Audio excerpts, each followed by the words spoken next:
A potent brand of bug-killing dog and cat collars has killed thousands of dogs and cats. The EPA has known about the Seresto Pet Collars for quite a number of years now.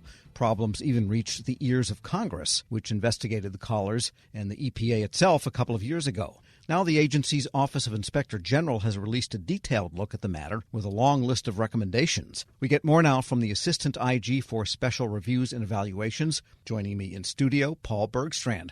Mr. Bergstrand, good to have you with us. Thanks for having me. And tell us, first of all, what happened here? I mean, there's a long list of reports coming in from the public about this particular product. Tell us the background here. So Seresto Pet Collars are intended for use on dogs and cats, and they're meant to control fleas, ticks, mosquitoes, and other pests. In March of 2021, media reports that there were over 1,500 pets had died and many more of them fallen ill while using Seresto Pet Collars. And by November of 2022, the EPA had received more than 2,500 pet incident reports and nearly 900 human pesticides incident reports. Right. So if people by the thousands were calling the EPA, you wonder where else they were calling. There could have been many, many reports beyond that, I suppose. Yeah, these are the numbers we have. Sure. So the EPA was aware. And what is the proper role of EPA here with respect to, I guess it's considered a pesticide that comes under EPA purview?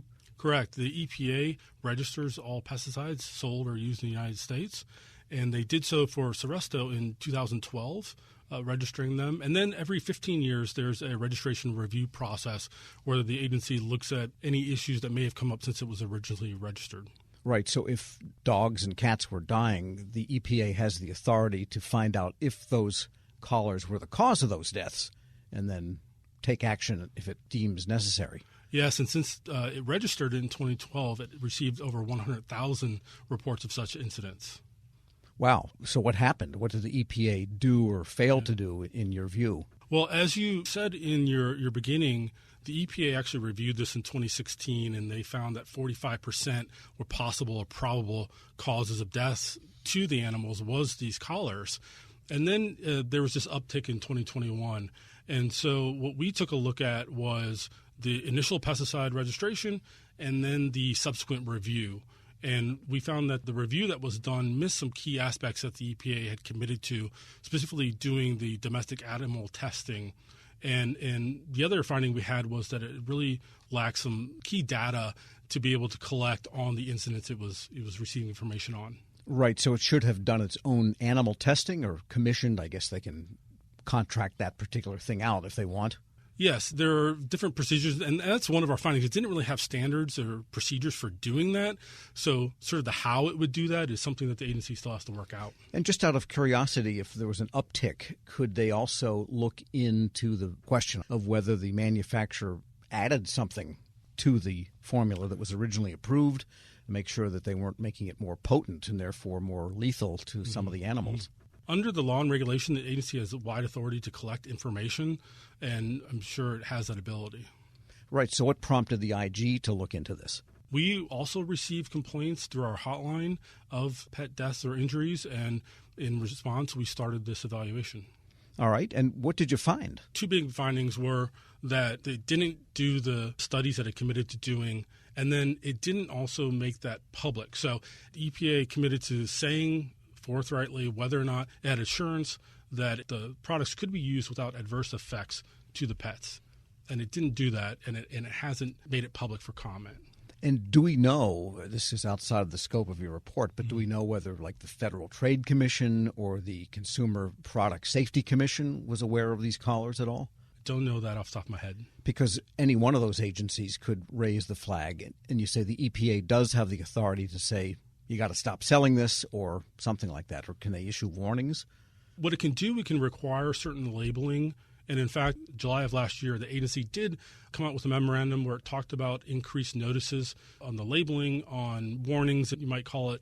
So it can certainly do that. And part of the initial registration process is to review the labeling for safety information about the pesticides. Got it. We're speaking with Paul Bergstrand. He's Assistant Inspector General for Special Reviews and Evaluations at the EPA. All right, so you found that there was testing they should have done and some other procedures they did not follow.